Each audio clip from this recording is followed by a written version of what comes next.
Hello everyone, welcome back to My Hero Academia Podfics.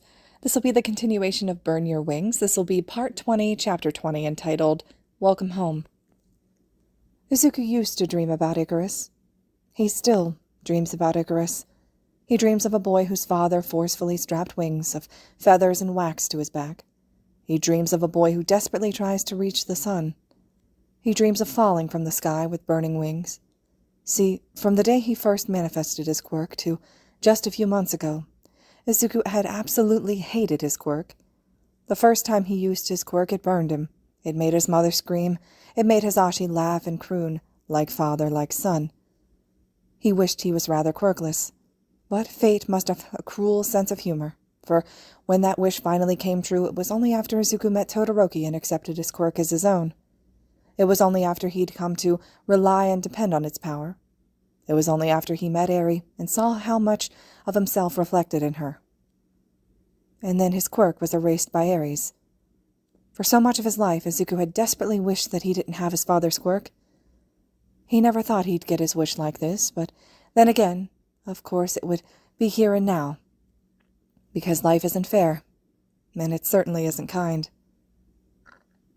Rubble tumbles to the ground as Chisaki claws his way out of the crevice that Izuku had pummeled him into.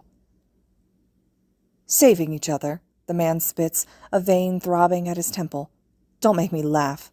I don't know how you're able to move after dying so many times, but all that trauma wouldn't have gone anywhere. You won't last long. You're straining past your limit. He's right. While Izuku's unusually high pain tolerance allows him to keep hold of his consciousness and move, that doesn't necessarily mean that his body isn't screaming, from the phantom pain of being splattered across the ground and scraped together again. But even if he is straining past his limit, Izuku can't back down. Not when Eri finally reached back for him. Not when she finally resolved to be saved. Not when the sliver of hope Togeda had sparked has finally breathed to life. Plus ultra, after all. This is exactly what I'm talking about, the man continues. If you had stayed down, you wouldn't have to suffer anymore. But because you stood up again, because you think you can do something just because you have a quirk, you're going to make it worse for everyone. It's an infection. Chisaki is all but snarling in disgust, but Izuku hardly even listens to him, as he eases Eri into a better position to hold. Unlike Kota or Hayato, the other children Izuku had to protect while fighting, Eri can't hang on to his back. Malnutrition and lack of exercise have made her frail, and Izuku can feel how her thin arms tremble around his shoulders. She wouldn't be able to hang on to him on her own, so instead, Izuku's going to have to hold her while fighting. He shifts Eri so that the girl is tucked to one side of his chest, using his left arm to cradle her close and shield her so that at least his right arm can be freed up in case of emergency. He can't let go of Eri, since she's Chisaki's primary target. He's sure that the Yakuza will go after her the moment he sets her down, so he'll have to fight while holding her in his arms, even if it hinders his movements. It's not an ideal position, but then again, nothing about this is ideal. Unlike Chisaki, whose only goal is to escape with Eri, Izuku has many things to consider. Not only does he have to protect Eri from Chisaki, but he also has to protect Sir Night-Eye too. Not to mention find Aizawa, and make sure Togeda is safe. And what about Kirishima, Namajiki, and everyone else who stayed behind, and... Izuku's mind is in overdrive, running through all the possibilities, calculating his rate of success. The original plan had been for Eraserhead to erase Chisaki's quirk while Sir Night-Eye and Izuku incapacitated him. But their foe must have seen through their plan, because the first thing Chisaki did was to bring Aizawa down and isolate him away from them. Now, with Aizawa gone and Night-Eye critically wounded, Izuku, a mere intern, a high school student, is the only person left to fight the Yakuza boss. Izuku counts his options as he tightens his hold on Eri. He could stall for more time, wait for reinforcements to arrive, like his original plan when facing Stain. Ryuku's entire agency, along with Uraraka and Asui, had stayed behind by the gates to take care of the lackeys there. They, along with the majority of the police, were going to join once they were done and might be headed here now. But the problem with this plan is that there's no way to know when they'll arrive, not to mention it's a toss-up whether Izuku can protect everyone till they arrive. Plus, Sir Night-Eye needs medical attention. Soon. He could take Eri and try to run, but while Izuku's fairly certain he's a bit faster than the Yakuza, Chisaki might just grab Night-Eye, Aizawa, or Togeda and use them to threaten Izuku to come back. He's already done it to Eri, after all. and Izuku can't possibly carry Nidai, Aizawa, Togata, and Eri while running from Chisaki. One for All will give him more than enough strength for it, but there's no way his smaller body can handle their sheer combined bulk and have enough speed. That really leaves him with only one option. Take Chisaki down as quickly as possible. Easier said than done. Quirks are an infection, you say? Izuku speaks up, hoping to find what makes the man tick. He needs any sliver of advantage he can get over him. Then how come you didn't inject yourself with the drug as soon as you made it? You wouldn't understand. People like you can never see the big picture, the man sneers, but then he narrows his eyes. But speaking of the drugs, I know you. You have a fire quirk in some form of telekinesis, didn't you? But you haven't used it. Your quirk has been at least partially erased, hasn't it? His voice borders on vindictive righteousness. You see, Eri, just like Lemillion, your quirk destroyed your hero. Your very existence is a curse. Izuku feels Eri flinch in his arms. No. Izuku firmly denies immediately, addressing Eri and not Chisaki. Eri, you saved me. Don't forget that. Never let anyone make you doubt it. Eri looks up at him with wide eyes, glistening, with unshed tears torn between their opposing statements. You're worse than Lemillion, Chisaki hisses irritably. With that, the villain slams his hands down on the floor, again, and stony tendrils shoot their way towards Izuku and Eri. True to the police's intel that he is a clean freak, Chisaki seems to favor long-range combat over getting his hands bloody if he can help it. This would have been much more manageable if Izuku had his fire and pull. But even if he doesn't have his original quirk, he's not powerless. He has the strength of the 8 wielders of One for All. He has the strength of the number 1 hero. Izuku feels his lips peel back, and he bares his teeth. And he grins. Chisaki sees only the fleeting vision of a savage grin that's on the verge of a snarl as his spikes pierce only empty air. What? The man whirls around at the crackle of Full Cowl and sends more lines of spikes chasing after Izuku, but Izuku dodges them far more easily than before. Ever since his first internship with Gran Torino, Izuku had always used Full Cowl at the upper limit of the percentage of One for All that his body could safely withstand, but it's been months since then, and Izuku isn't the same person he was then. His body can take more. Full Cowl at 5% wasn't nearly enough against Chisaki. Full Cowl at 8% lets Izuku just barely evade his spikes while holding Eri.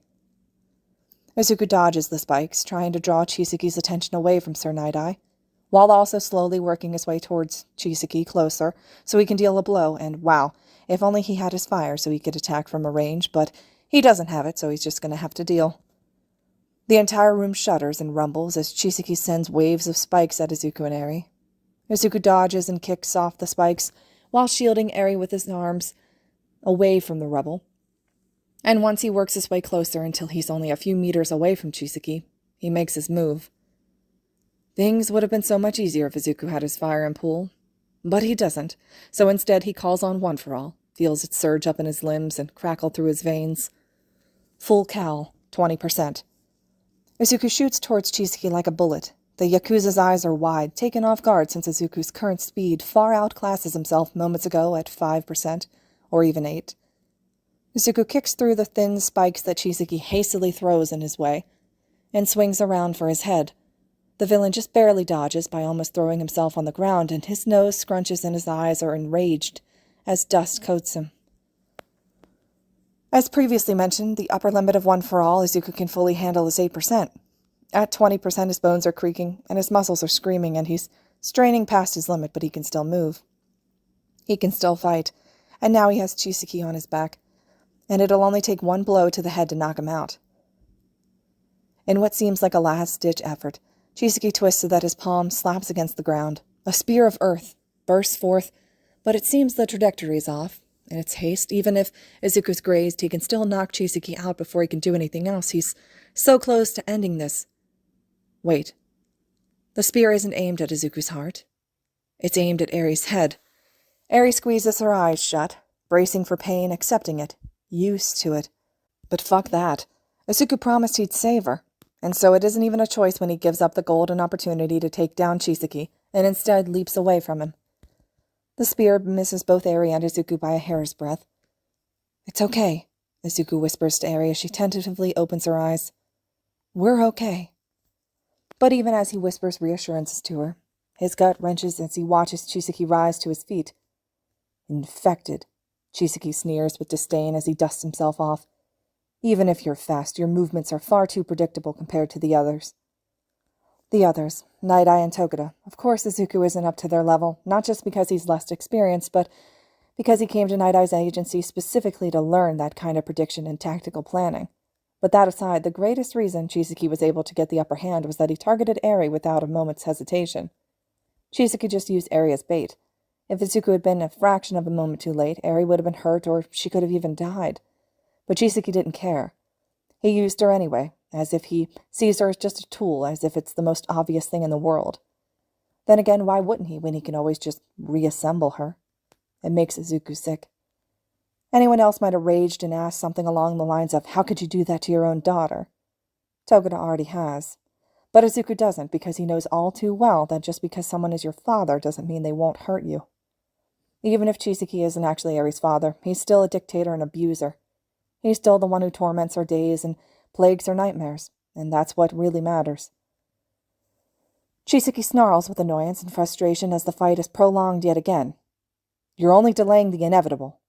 This time, instead of sending a line of spikes aiming at Izuku, the entire room ruptures and bursts into sharp, piercing spikes. In his growing frustration and desperation, he doesn't seem to even care about injuring Eri anymore. Izuku whips around and rushes to Sir Night-Eye. Fuck, does he wish that he could have just pulled the hero out of harm's way, and stands between him and the villain. There's nowhere to run to, so he amps up one for all 20% again, and stomps on the ground in front of them, redirecting and breaking the spikes before they even form. His bones feel brittle, his muscles feel like they're tearing apart, but the force is enough to halt the reassembly before it reaches Night-Eye. Both Eri and Night-Eye haven't been injured anymore, but Izuku lost all the ground he gained on Chisaki by rushing to Night-Eye's aid. And if knowing this, of course he does, the hero weakly calls Izuku. "Midoriya." Night-Eye hacks up a bloody cough. Don't bother trying to save me. I saw. Night-Eye saw a future where he's killed. He saw a future where Izuku dies trying to protect him.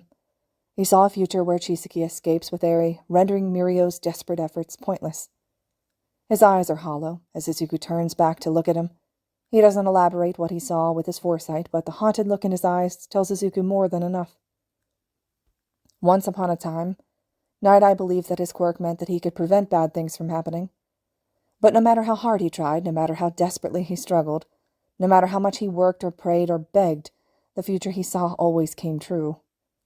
Anything he did only delayed the outcome. Nothing he did changed the future. It's one of the reasons he fought so violently for All Might's retirement, because even while he told All Might that they may not be able to avoid his death and change the future, Night-Eye saw, part of him believed, knew, it was inevitable. And just like that vision, Night-Eye knows that this future too will come to pass. His foresight is absolute. Nothing can change. "Anything you do is only delaying the inevitable." The hero echoes Chisaki's words defeatedly.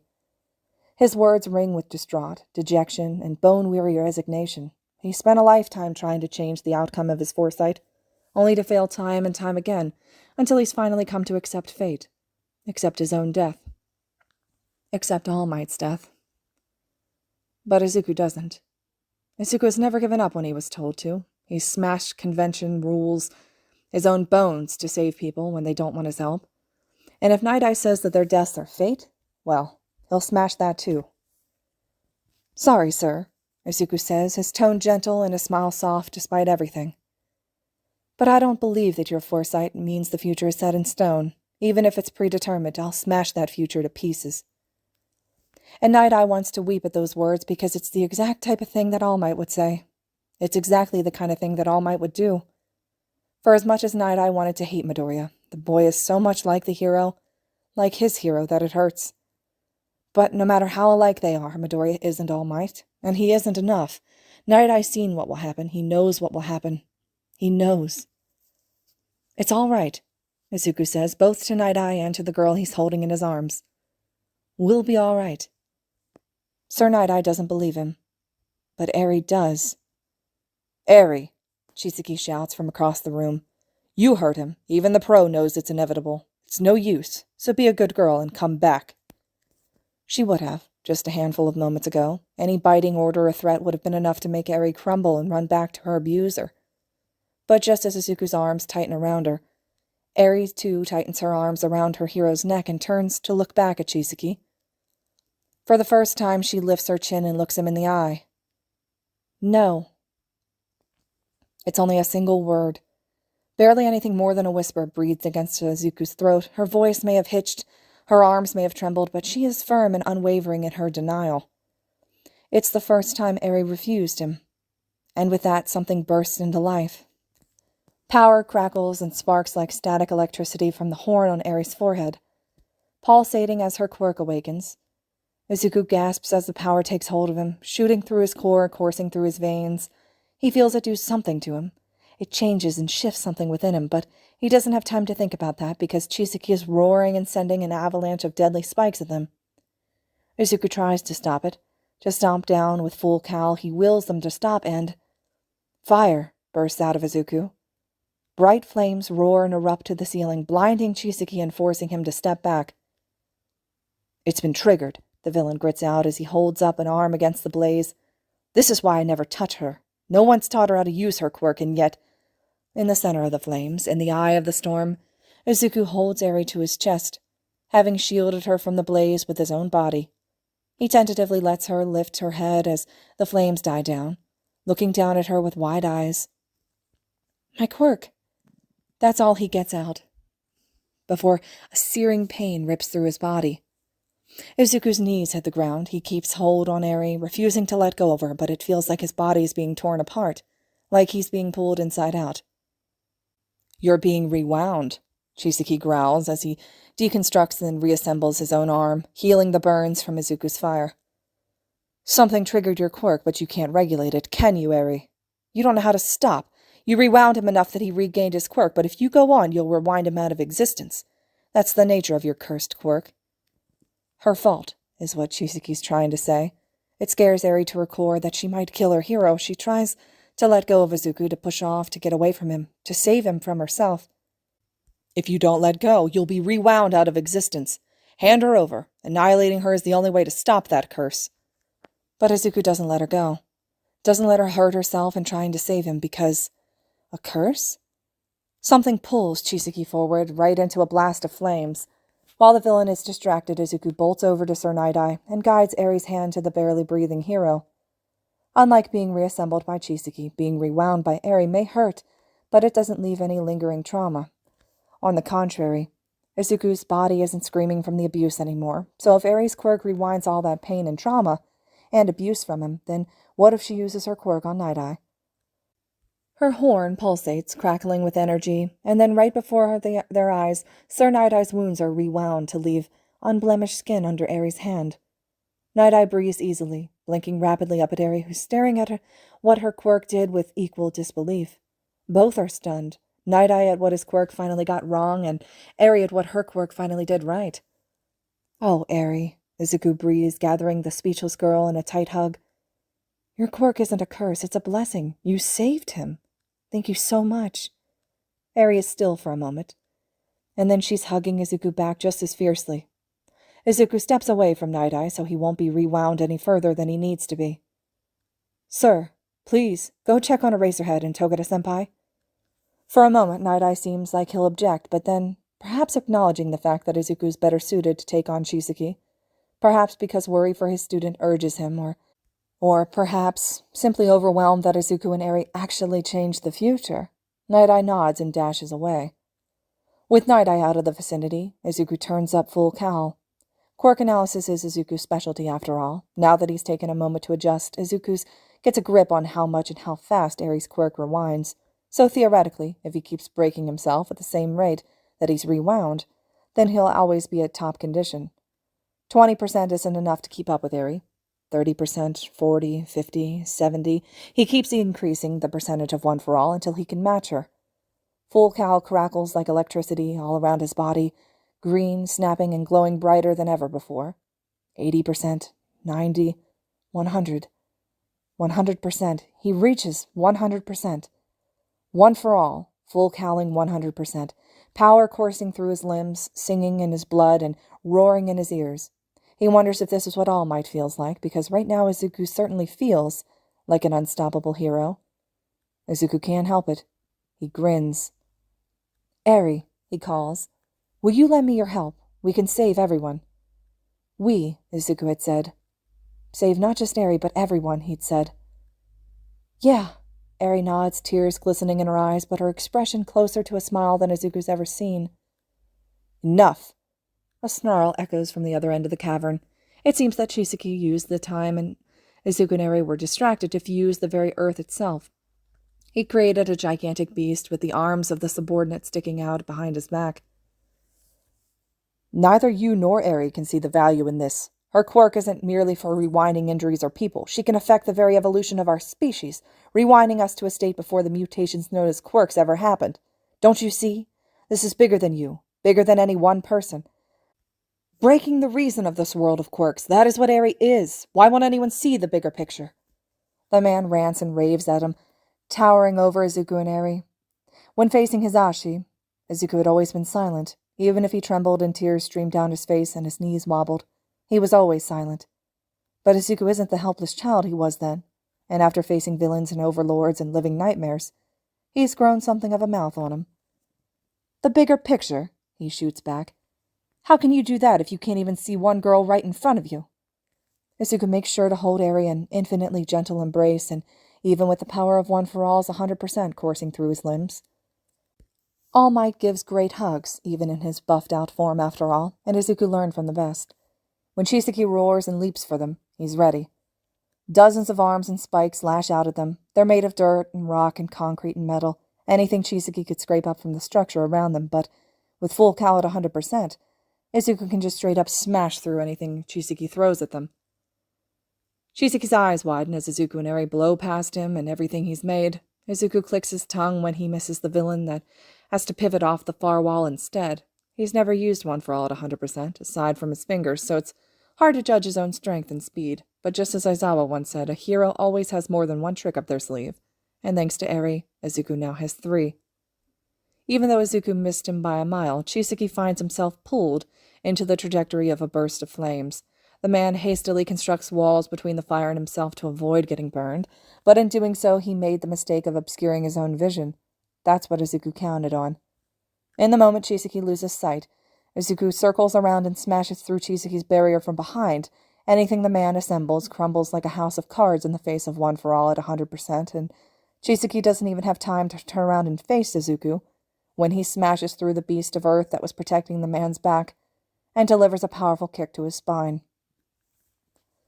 The only reason Chisaki doesn't lose then, and there, is because unlike Sir Night-Eye or Togeda, Izuku still lacks experience in fighting villains, and in the split second that he let off, Chisaki disassembles and reassembles himself, healing his injuries in a flash. He slams his palms into the ground as soon as he's remade, shooting off projectiles at Eri. But unlike the last time, Izuku bats them away with ease. Not even targeting Eri gives Chisaki an edge anymore. He feels a trail of cold sweat trickle down his back. The Yakuza backs off in a haste. While he can disassemble and reassemble parts of his body to heal, he tries to avoid remaking his entire body. Even Chisaki himself can't handle being unmade so many times in a short period of time after all. But faced with the sheer might of One for All, at 100%, and Izuku's fire and pull, he doesn't see a way to avoid it. He doesn't see a way he can win. And you see, Chisaki was never one to run. He was dead set on fulfilling his goal no matter what, but this is something he never foresaw happening. He'd chosen to act now in particular for a reason, so that he could rise up in the power vacuum left with the fall of both All Might and All for One. But he couldn't have known that he'd face the strength of the #1 hero, and more. For the first time in his life, Chisaki's overwhelmed. He panics. Eri is vital to his plans, but in the face of someone that he has no hope of defeating, he gives her up. He gives up. For the first time in his life, Chisaki turns tail and runs. Instead of trying to run away from Izuku's far superior speed, Chisaki reassembles the entire cavern and opens up the ceiling. The very walls around them rumble and shudder as the room yawns and opens up a street above ground. Izuku has to pause in his pursuit to shield Eri from the falling rubble, and during that time Chisaki detaches from the earth and beast and escapes above ground on a platform.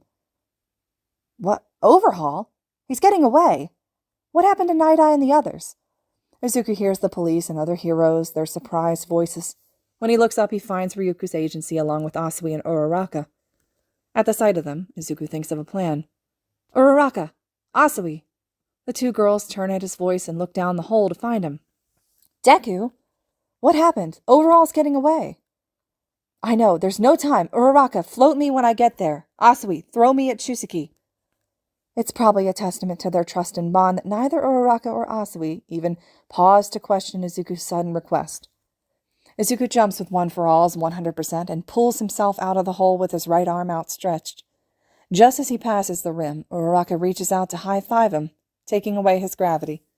And Asui doesn't even pause to quip her usual Kami Suyu before she wraps her tongue around his waist and flings him toward the streets that Chisaki is escaping into. Izuku and Eri shoot through the air, flying like a bullet, but they have to get to Chisaki faster to stop him from destroying more civilian houses. And that's where Izuku's new special move comes in. He has the momentum from Asui's throw, Izuku's pull, and One for All. Gravity been taken away by Uraraka, and now all he needs is a little more push. Flames burst out of his back. They propel him forward like boosters, like wings, and he's not quite flying, but it's close enough. Izuku remembers his oldest and most recent nightmares that he dreamed of falling with burning wings, and he dreamed that Eri was falling with him, but now she's in his arms, and instead of falling, they're all but flying. It's better than he ever hoped for when he named his new special move. Icarus. Eri's eyes are wide as she clings to Izuku. She's been held to his chest and has her chin looked over his shoulder. Eri has a clear view of the fiery wings as they streak through the sky. Angel? Her whisper, full of wonder and awe, is whipped away in the wind. Izuku doesn't hear Eri's whisper over the wind, his eyes trained on Chisaki as the villain tries to run away while obstructing the heroes from following him by blocking the streets with his quirk. You don't get to run away, Izuku thinks. Not after everything you've done, not after you never let Eri run. It wouldn't be fair. And that's the thing, isn't it? Life isn't fair, and it certainly isn't kind. Which is why we must be. Let's end this, Eri. Chisaki turns at the sound of whistling wind approaching. The sight of Izuku and Eri flying through the air with wings of fire trailing behind them is reflected in his panicked eyes for a split second before he is pulled to a stop. The villain's eyes flash as he opens his mouth in a last attempt to change the tables. Eri. But Izuku doesn't give him a chance to spew any more vile words in Eri's ears. He drops from the sky and pulls Chisaki towards him, his left arm holding Eri and his right arm pulled back. Once upon a time, Izuku had never even thought of the possibility of going against Hisashi. Stain called it selflessness. Izuku thought it was weakness. But whatever it was, Chisaki is not Hisashi, and Izuku is not the crying child that he once was. And Izuku has always been the strongest when he has someone to protect. He draws back his fist, charges up One for All, and punches Chisaki in the face. The full force of One for All smashes into the man. The Yakuza boss doesn't even manage to scream as all the armor he'd constructed around himself is shattered, and his plague mask is torn off his face. Chisaki hits the ground with a thud, knocked out cold before he can reassemble. Izuku and Eri land a few steps away on the demolished street, and as soon as Izuku makes sure Chisaki is unconscious, he turns to the girl in his arms. Eri, are you all right? Izuku asks, letting her pull back just enough to scan her for injuries. Fortunately, she looks unharmed. Eri looks up at him with wide eyes. Her small hands had fisted in his hero suit, but she opens one hand to bring up to Izuku's cheek. We're all right, Eri corrects him, a note of wonder and cautious joy creeping into her voice. We're all right. Oh, Eri. Izuku can't help but smile, a little brokenly at just how kind the girl is despite everything. We are, he reassures her. But because life isn't fair, and it certainly isn't kind, just as he utters those words, a violent pulse of energy throbs through Izuku's body. What? Izuku almost loses his grip on Eri at the sudden pain. His knees buckle and he hits the ground again as he finds himself hunching over Eri, gasping for breath. Eri's quirk is getting stronger, and even continually destroying himself with One for All 100% isn't enough to keep up anymore. Lend me your help, Izuku had said, so Eri had unfurled her quirk, channeling it to the fullest without knowing how to control it. It's similar to when Izuku first couldn't control One for All, and could only use 100%. Even with the threat of Chisaki now gone, she doesn't know when to stop. No! Eri screams at herself, tears overflowing. She wants to back away, wants to distance herself, but the output of her quirk is so strong, she finds herself rooted to the spot. Stop, please. This person will die. I'm so sorry. And at those words, Izuku finds the strength to raise his hand to Eri's back again. We'll be all right, he promises in a strangled voice. We'll be all right. Izuku's mind's in overdrive. However strong Eri's power is, it's still a quirk, and quirk analysis is his specialty. Even though it's the power of 8 generations worth of people, even though it's the power of the #1 hero, there's only so much damage One for All can do. If not even full Cal 100% is enough to keep up with Eri's power, then Izuku needs to find a way to destroy himself even more, or he'll be rewound out of existence by her quirk. And he can't do that to her. He can't give her memories of guilt, having killed, erased him. He needs to do something. He needs more destruction. And, well, he already has the perfect thing for that. Izuku remembers his training with Todoroki and Shinso. All this time he'd been training not to burn himself, but this time, for once, he needs to do the opposite. Izuku bursts into flames. The fire envelops them like a pair of wings, shrouding his body, eating away his hero suit, burning through his flesh, only for it to be rewound back. Izuku hugs Eri and shields her from the flames, gritting his teeth at the sensation of being burned and torn to shreds and squeezed to a speck and pulled inside out, and Eri cries and screams in his ear. Until suddenly, he doesn't feel anything. Eri's scream cuts off abruptly as her power. The flames swoosh out of existence, the sudden absence of One for All, leaving his limbs hollow. Izuku collapses on his back so he doesn't fall onto the girl and squish her. He barely manages to turn his head enough to find Aizawa looking at him with red eyes. A breath of laughter that's barely a huff makes its way out of Izuku's mouth. My hero. Izuku raises a tired hand to pat Eri's head, which is nestled against his chest. See, Eri? Izuku whispers. We're all right. They're all right. Someone takes a seat on the couch across from Night-Eye. Night-Eye doesn't look up, even when the person gently sets a cup of coffee on the table in a silent offering. Neither of them speaks for a moment. That feels like an eternity. In the end, it's Night-Eye who caves first. How is Midoriya? The person shifts slightly. He's with Aizawa, they answer, confirming that they went to see Midoriya before coming here, but to be honest, Night-Eye isn't as mad as he thought he'd be. Night-Eye himself would be with Mirio at this very moment if the doctors let him, after all. The doctors say he's physically fine, so Aizawa's taking him to see the girl. He's not fine, Night-Eye interjects sharply. He died 3 times. He shouldn't be fine. Night-Eye pauses, then shakes his head. Forgive me, just talk to him. I will, they promise readily. They hesitate for a moment before asking a question of their own. How is Togura? Night-Eye's shoulders slump. He rests his elbow on his knees and bows his head. His quirk's been completely erased. It still makes Night-Eye's blood boil. On one hand, he wants to rage at the unfairness, that it had to be his student to suffer like this and have his future snatched away, but on the other hand, it makes him so damn proud since it's proof of just how much Overall feared Lemillion. At the very least, there's still hope. We have a precedent where Eri returned Midoriya's quirk. It may take a while until she can control it, but she could return Mirio's quirk too, and the doctors say that his body will make a quick recovery. That is good news, the person says hesitantly. It is, Night-Eye agrees, and then, before he can stop himself, he blurts out, I can see why you chose him. Who? Midoriya, Night-Eye bites out. It should be obvious, shouldn't it? I didn't see it at first, or maybe I didn't want to see it, but he's so much like you, All Might. With those words, Night-Eye finally raises his head. All Might sits on the sofa across from him, face gaunt and deep-set, weary eyes. It's been 6 years since they've been face-to-face, and the visible toll that time had on the hero, his hero, makes Night-Eye's heart clench. All these years, my entire life, I've tried to change the outcome I saw with foresight. Never once did I succeed, and I gave up. I accepted that my quirk is absolute. Night-Eye confesses that he accepted All Might's death. But then your heir walks up and casually smashes everything I believed in. I was supposed to die today. Midoriya was supposed to die today, but instead, he changed the future. And the thing is, despite everything, Night Eye isn't even bitter. Shell-shocked and dazed, to be sure, but bitter? No. Not when he proved that All Might can live. A huff of dry laughter escapes Night Eye's lips. So much for his foresight. All Might shakes his head at Night Eye's self-deprecation. It's not just young Midoriya. Like you, I had accepted my fate, that night in Kamino. I thought I was going to die, All Might admits quietly. But I've decided to fight against fate. Midoriya showed us it's possible. We will change the future, Night Eye. We, Night Eye notes.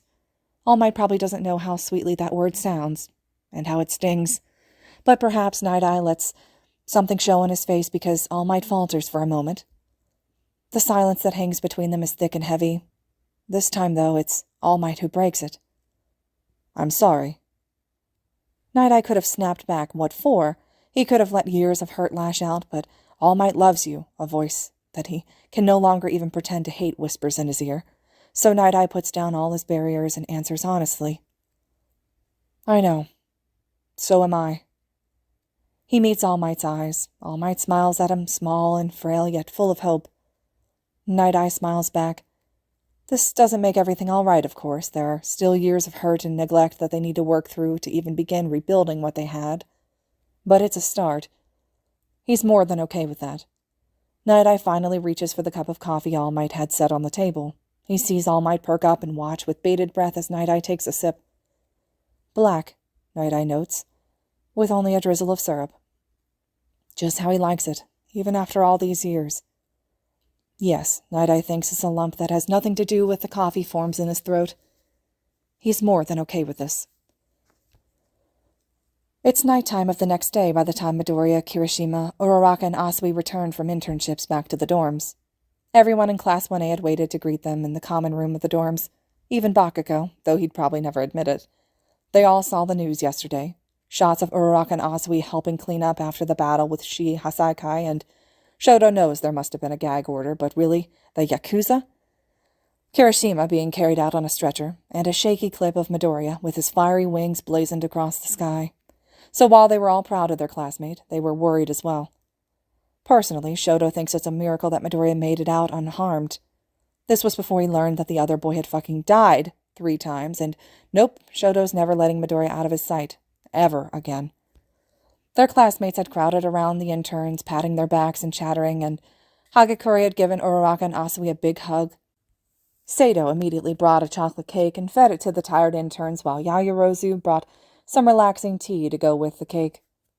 Koda brought his pet rabbit and handed her to a confused Midoriya.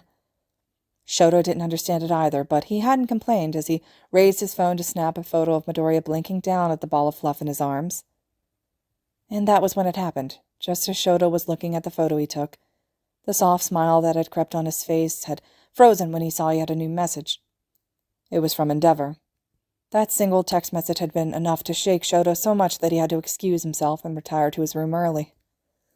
So here he is now, sitting alone in his room, trying to wrestle his mess of emotions back to place when he should be, out there celebrating the safe return of his friends with his classmates. This should have been a good evening. He should have been happy and relieved to have Midoriya and the others back unharmed. But Endeavor managed to sour his entire day with just a single text. It's so unfair.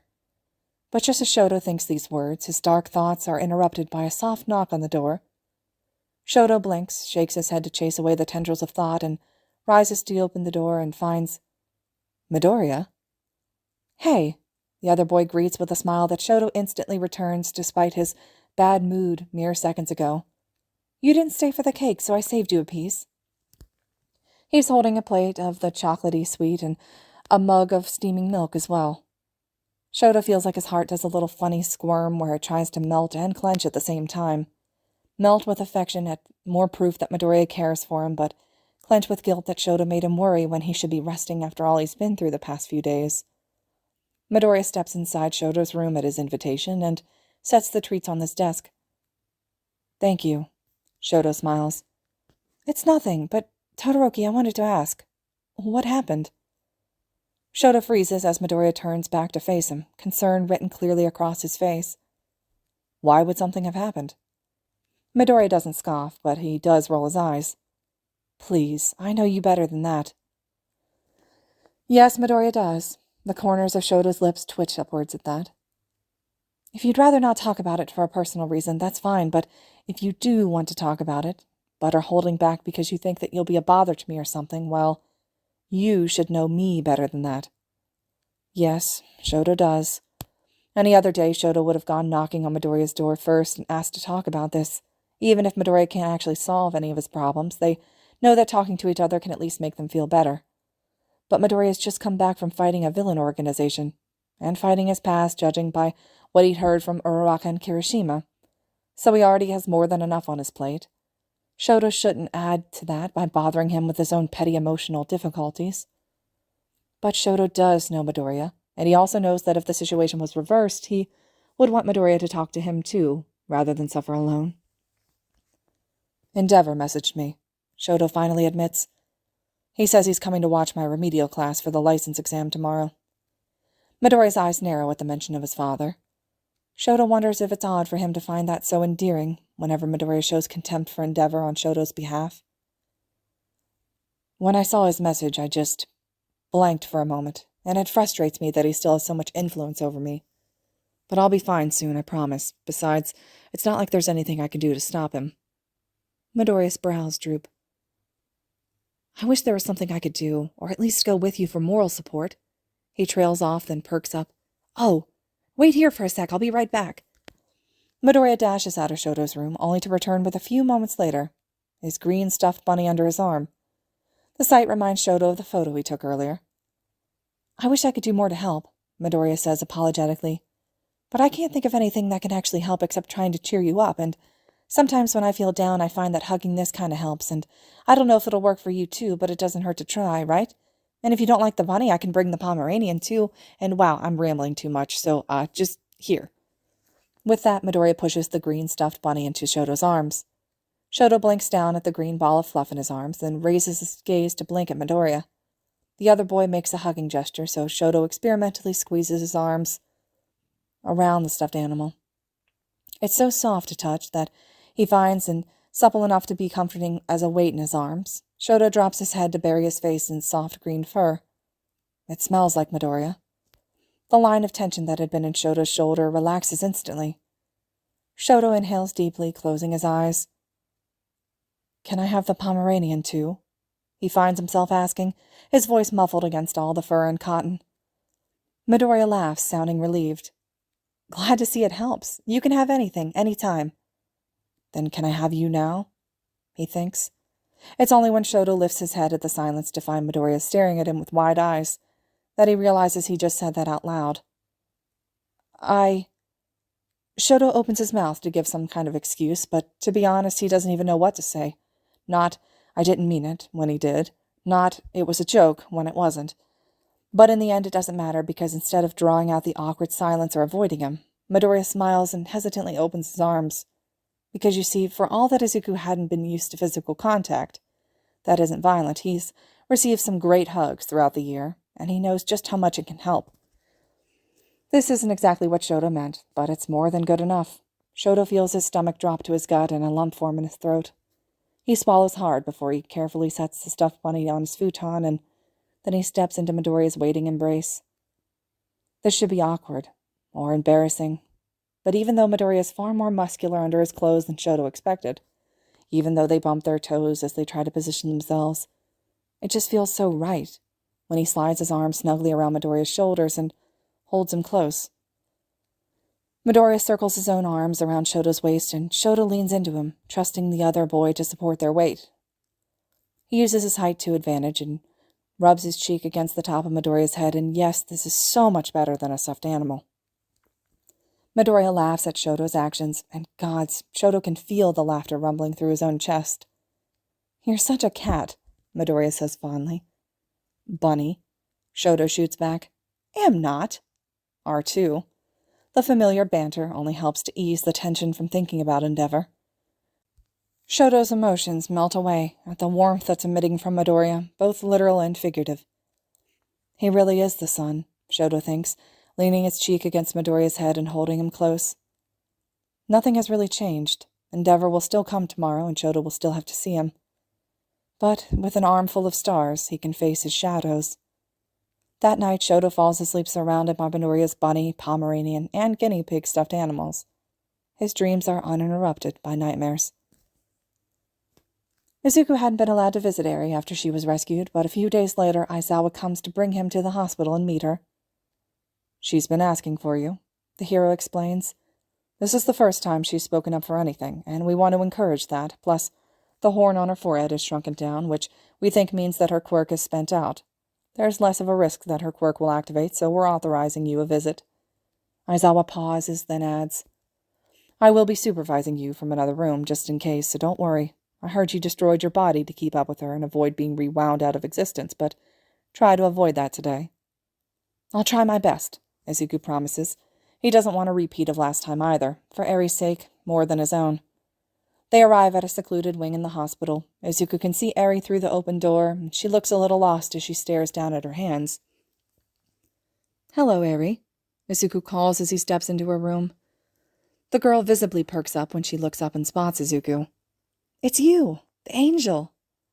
Izuku sputters. Aizawa hides a cough in his hand that sounds suspiciously like a strangled laugh, but he ruffles Izuku's hair and leaves, saying he'll give them some privacy, and that he'll be in the next room. An angel? Izuku asks weakly, as he takes a seat next to her, on the bed. He can imagine the devilishly pleased grin that Uraraka would wear if she ever hears the nickname. She would love Eri. Eri fidgets a little. I know Lemillion, but I don't know your name, so... Izuku could smack himself. Oh, that's my fault. I should have introduced myself. My name's Midoriya Izuku. My hero name is Deku, though, so you can use that too if you want, since it's shorter. Eri looks at him uncertainly. Deku? He knows why she's looking at him like that. Deku is an insult, after all, pointing to someone who is useless and can't do anything. But Uraraka had changed its meaning, and just like his quirk, Izuku will take what used to hurt him and make it his, to become the best hero that he can be. It sounds like Dekiru. I can do it, doesn't it? Eri's eyes widen in realization as she nods, but all too soon she drops her eyes again. I wanted to apologize, she says quietly. Lemillion lost his quirk because of me. That person with the glasses almost died because of me, too. You did die because of me, and I know how much that hurts.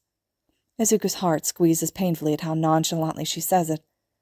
And you said that I save everyone, that I help to, but they wouldn't have needed to be saved if it wasn't for me. If only I didn't have this quirk, it's all my fault. Her fault, her fault, her fault. Make no mistake, Izuku's words had reached Eri, but now that a few days have passed, the familiar doubt and despair crept up like an old companion. It's all she's ever known, after all. And even though Chisaki is behind bars and will never lay his eyes on Eri again, Eri's still far from being free of him. Izuku knows what that feels like. He knows how abrupt and disconcerting it can be when your abuser's suddenly just gone. He knows how hard it is to believe that it's over. He knows that even so many people helping and caring for you, a moment is still all it can take, for all that healing and progress to be set back. He knows that a few words are nowhere near enough to undo years of abuse. He knows what it's like to feel stained by memories and chained to a ghost. He knows. He understands, and most of all, he empathizes. So while Izuku's heart breaks for Eri, he doesn't show that on his face as he stands up from his seat on the bed next to her, kneels in front of her instead. Izuku takes her small hands into his own. It's not your fault, he denies gently. Eri's arms are swathed in bandages, and Izuku's own hands are scarred and blocky with deformed bones, but their hands are warm as Izuku clasps hers. Yes, it's true that Chisaki used your quirk to harm others. Yes, it caused Lemillion to lose his quirk. Yes, we were all there to save you. He won't patronize or belittle her by hiding the truth. But Eri, you have to understand, it wasn't your fault. It was Chisaki that did the bad things with your quirk. It was Chisaki that hurt us, and we were there because we wanted to save you. You didn't do anything wrong. On the contrary, every time you used your quirk, you helped people. You returned my quirk to me so I could fight Chisaki. You saved Sir Night-Eye's life. You helped me finally beat Chisaki. We're all right, and that thanks to you. Izuku pauses, Eri's wide eyes are still doubtful, but also cautiously hopeful, like she doesn't quite believe what Izuku is saying, but desperately wants to. I actually have a theory about quirks, Izuku tells her. I think people's quirks are personalities that mirror each other. For example, if you have a very explosive personality, your quirk would be explosive too. Eri brightens at Izuku's words. Oh, that makes sense then, since you're an angel and so is your quirk. Izuku sputters. If it had been anyone else that called him that, most likely his teasing classmates, Izuku would have denied it vehemently, but Eri's looking up at him with so much earnesty and honesty that he just can't find it in his heart to deny her. Right. Anyways, what's important here isn't my quirk, but yours. I know it might seem frightening because Chisaki abused it and because you can't control it yet, but it's your quirk. It's a part of you. Sir Night-Eye is proof, I'm proof, that your quirk can be used for good, used to heal and help people. It's a kind quirk, just like you. Eri bites her lower lip. Izuku gently squeezes her hands.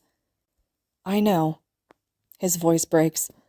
I know it's hard to focus on the good part, but Eri, it wasn't your fault. The girl's eyes are watering now. Perhaps it's because she's finally hearing the words she wanted to hear. Perhaps it's because no one ever said that to her. Perhaps it's because she's finally starting to believe it. Izuku smiles up at her, soft and broken. Then he lets go of her hands and tentatively holds his arms apart. He can tell that Eri isn't used to hugs. Izuku wasn't either, but he knows now just how much they can help. So when Eri hesitates for a moment before all but throwing herself into his arms, he's ready. He catches her in his arms and cradles her against his chest as Eri sobs into his shirt. Izuku knows that this isn't nearly enough to undo or heal years of abuse, but he hopes it's a step in the right direction. Eri cries for a long time. So does Izuku.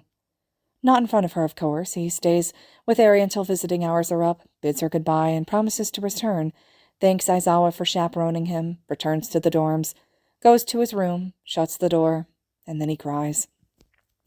Izuku's first memories are those of Hisashi's violence.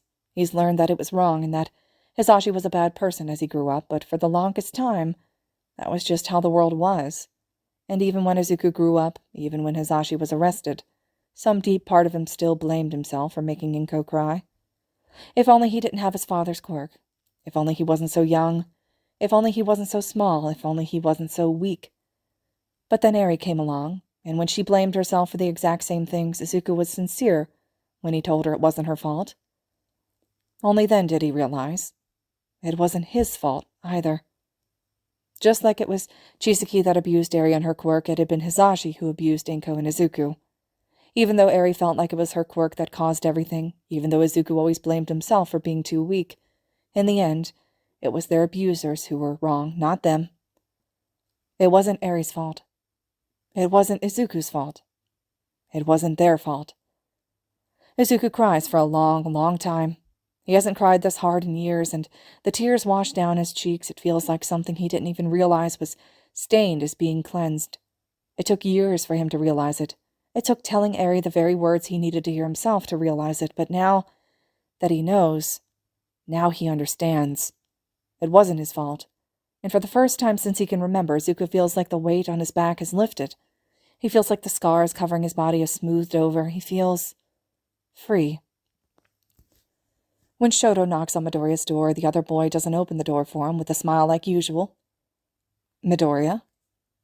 It's unlocked, comes a muffled voice. It's unmistakably Midoriya's, but it sounds slightly off, which worries Shoto.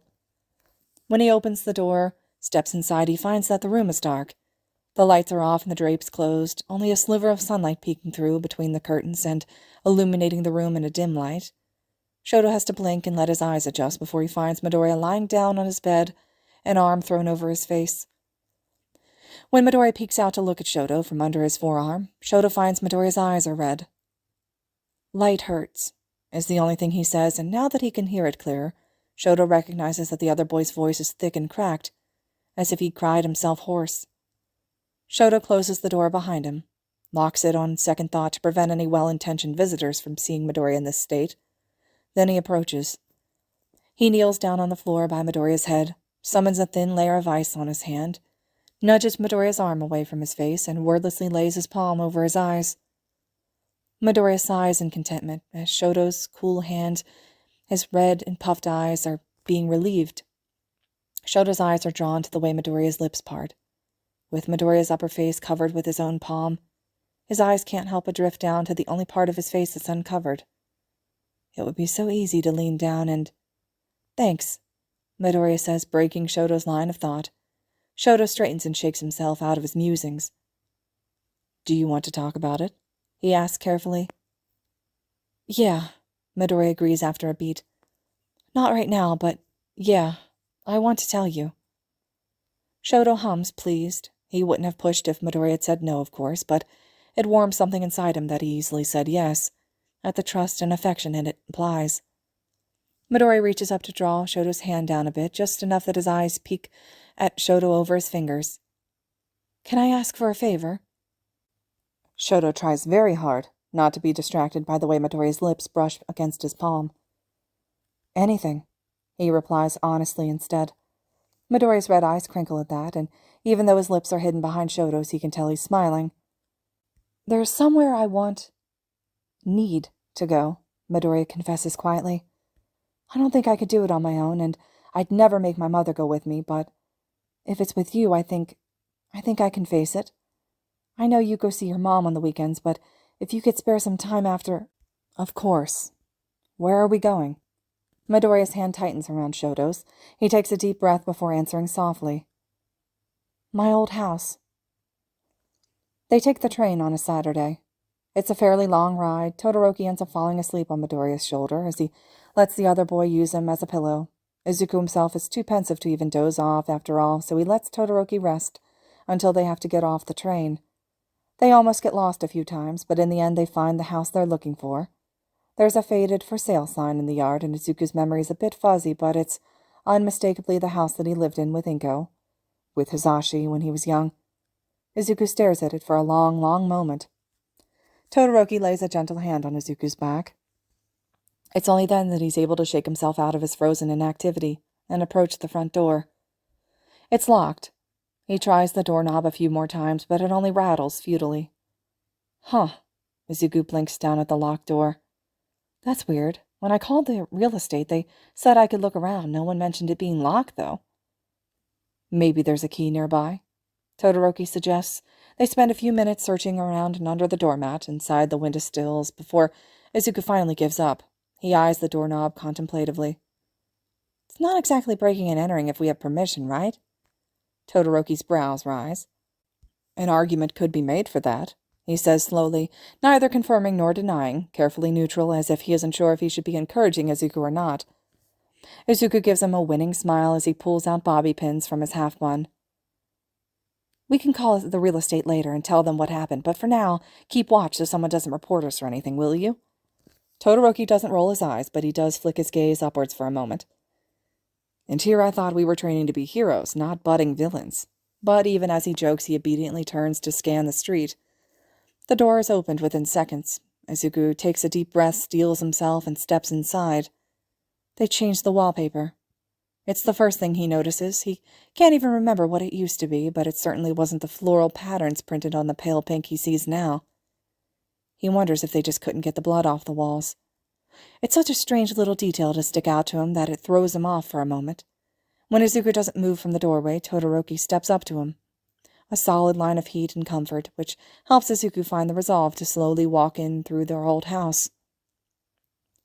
"We used to have the TV here," Izuku points out quietly when they come upon the living room. "Mom would sometimes borrow recordings of All Might from the video shop, and I'd re-watch them for hours on end." A small smile curves Todoroki's mouth as he gazes softly at the spot Izuku pointed to, as if he can see little Izuku watching, starry-eyed and excited. They continue on like that. Izuku leads them through the house, showing Todoroki what used to be his bedroom, sharing little anecdotes. Todoroki listens carefully, storing the stories in his memory like bottling a jar of sea glass. Izuku doesn't even open the door to the master bedroom, Hisashi's room, and Todoroki doesn't ask. It barely takes them 10 minutes to tour around the house. When they arrive back at the entrance hallway, Izuku hesitates before he swallows thickly. "There's just one more place I need to check." He finally turns to the small door that he'd been purposely ignoring. Izuku opens the door to the broom cupboard. He crouches down and peers inside for a long moment. It's so much smaller than I remember it, he eventually whispers quietly. A hand gently lays on his shoulder. Izuku looks up to find Todoroki standing right behind him, and despite everything, he is able to smile up at the other boy.